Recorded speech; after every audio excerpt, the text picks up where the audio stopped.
coming to you live here on this October the 26th, I believe it is anyway.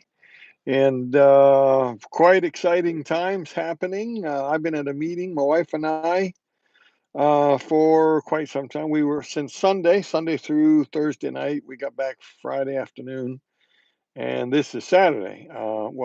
Yesterday evening we got word that Iran was being bombed by Israel. No surprise. We knew it was coming, but here it is, and very interesting times. I want to share a few details with you that you may not have heard. There's not a lot of details out there yet. Very little footage of actual, you know, damage and explosions. I have seen a few, and but what's interesting, of course, you know that Syria and Iraq are right in the flight path to get to Iran. If you look at a map, you'll see you got to go through Syria. Syria is right on the border of Israel, and Russia is right there, by the way. Um, let's see. Esther says she's in the middle of a football team smash, and well, that's okay. You can listen to this after. We'll upload this, and you'll be able to come back and watch it in its entirety. I'm going to be brief, but what I'm going to say is very, very important. If you look at Israel, to the northeast of Israel is Syria, and then keep going east, and Iran, not Iran, Iraq is on the border of Syria, and then on the border of Iraq is Iran. Okay, and they're putting up scores for me. It's 33-7. Shut it off. There's nothing else to see if it's 33-7. Okay, now listen. Van is with us. Good to see you, Van. And listen now. Um, it's 1,000 miles from Israel to Iran. What I'm hearing is that they flew 500 miles or so, got refueled, probably in the air, and that's the way a lot of this happens now. They refuel them while they're in the air flying, and then they continued on and made their bombing runs, and then of course they'll come back, probably get refueled again, get back to Israel, refuel, get more bombs, and rinse and repeat. Right? As far as I know, it's still ongoing at this very moment as we speak here. And okay, so a couple of tidbits here that I want you to understand. And by the way, I have no reports. I've seen no reports of any retaliation yet. No bombs coming into Israel. That could be possible that there is, but I have not heard that report. So I don't know. But I do know this. They claim, and I find it very interesting that Israel happens now. All right, we're back. Can you hear me now? I don't know what's going on with my internet. Can you hear me now? I hope you can hear. Somebody said they can't hear me. We lost our connection there temporarily. I think we're back. Okay, you can hear me now. All right. I don't know why that happened, but anyway. So here's something. So I tell you, 1,000 miles away, two enemies, Syria and Iraq, in the way. They're not going to give them permission to fly over, right? You know that. So what's been happening ever since October 7th of last year? The big, and all these battles that they've been in since then. They have taken out much of Hamas, much of these bad guys. But there's one other problem. Syria and Iraq have radar where they could pick up the planes as they flew over. From what I understand from a report that I watched, it seems that Israel took out the radar in both Syria and Iraq before they launched their planes. Now this, I don't know how soon before, but isn't that interesting? And then of course they're flying their missions. No plane. I understand not a single plane has been taken out. Israel's flying, I believe, F-35s is what I read. F-35s. I'm guessing they got from us, and not one of they have all come back. Not one has been shot down, and praise the Lord. So, flying around, I think coming in through the sea into Iran. I understand they bombed some sites right there in Tehran, the capital of Iran, and so my wife's waving at me over there, and I'm doing a live stream. She'll have to wait. And so interesting what's going on.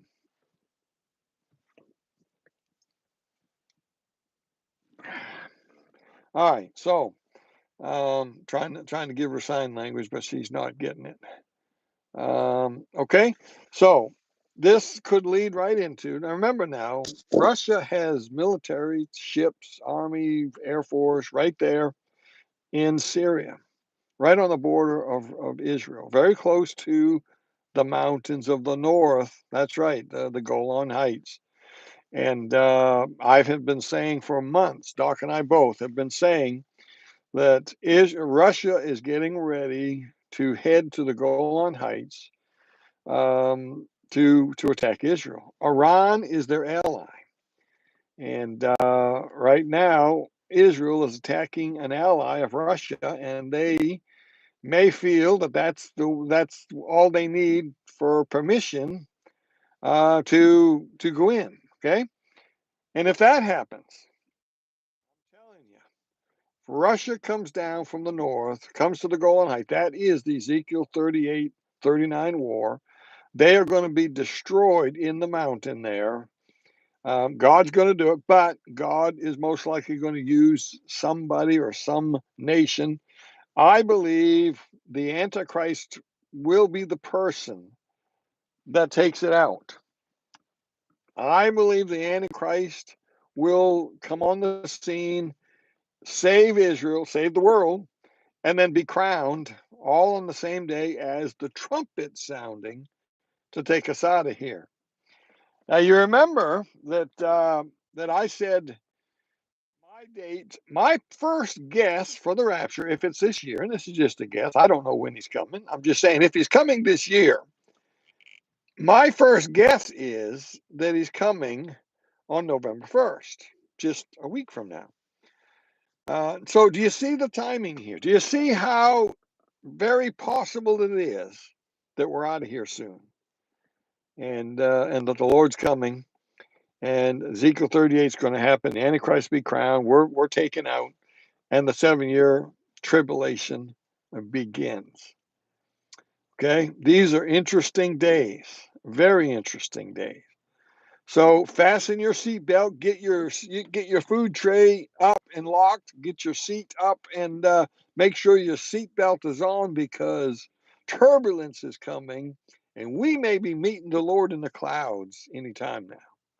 Maybe the 1st of November, maybe before, maybe after. But regardless, let's say this is not the Ezekiel 38 war, it's just an attack of Russia. That could happen.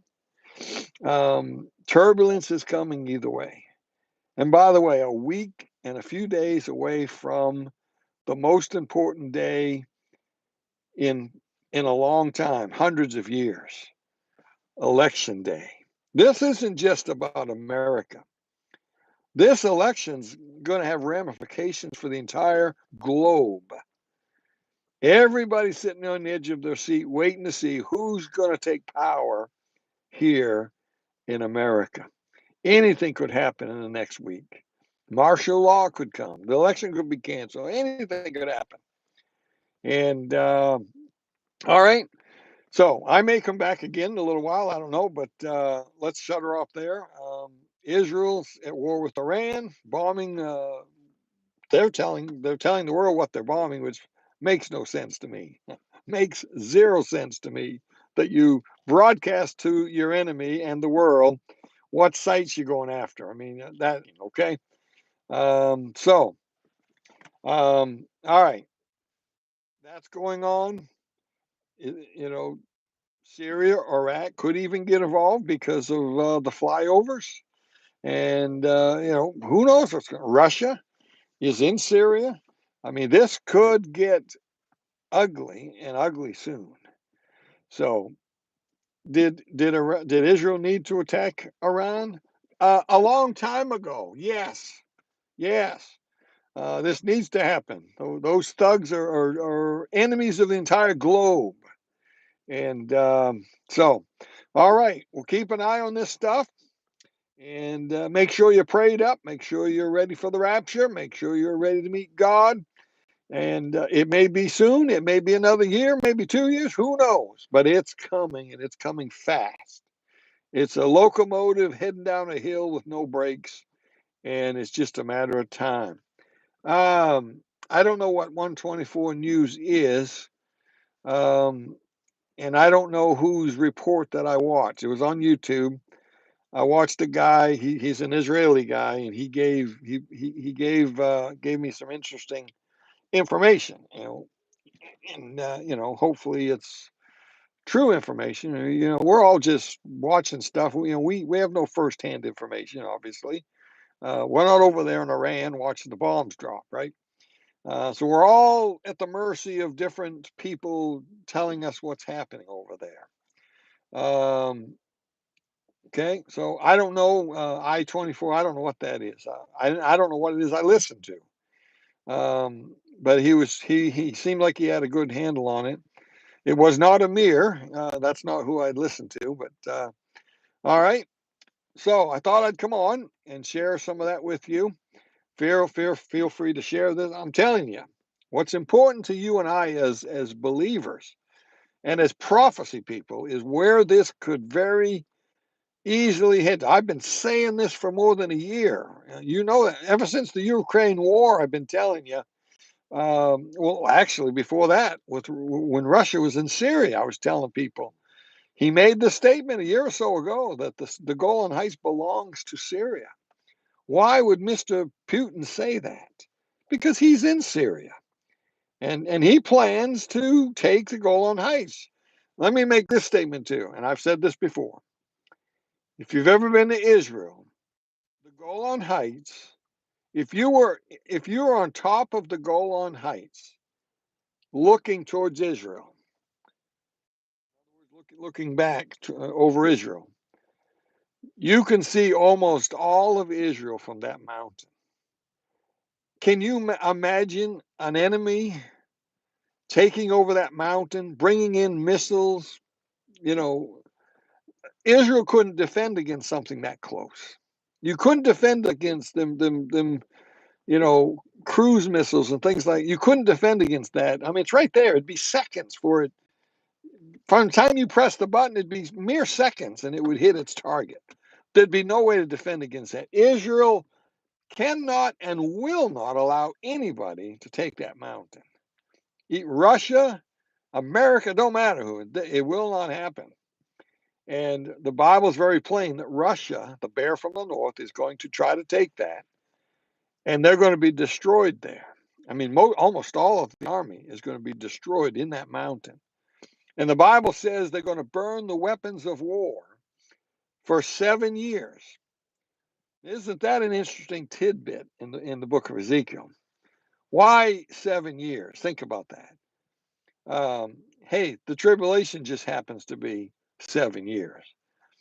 And I'm telling you, when Jesus comes to set up the kingdom at the end of the 7 years, I promise you, he's not going to look out the back window and see smoke rising during the kingdom age. No. So that has to happen either before or at the rapture.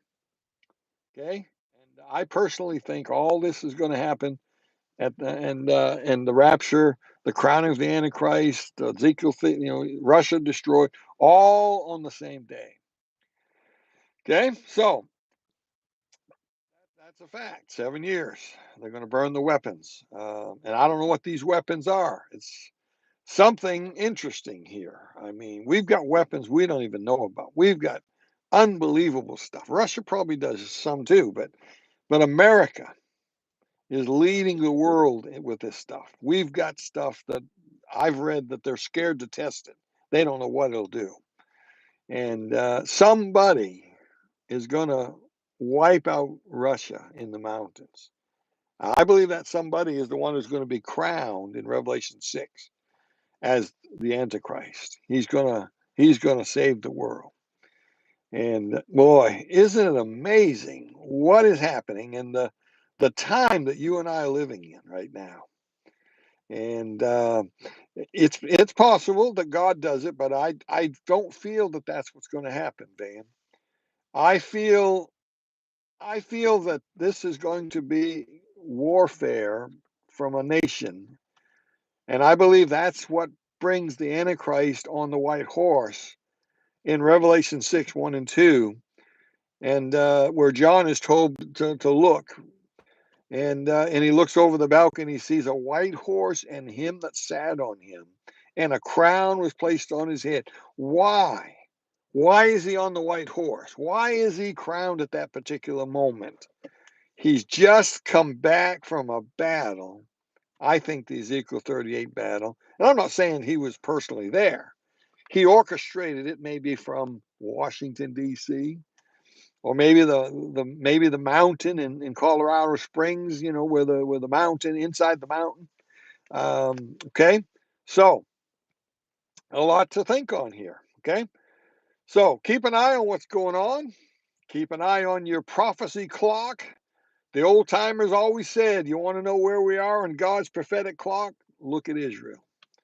And we are right there like we've never been before.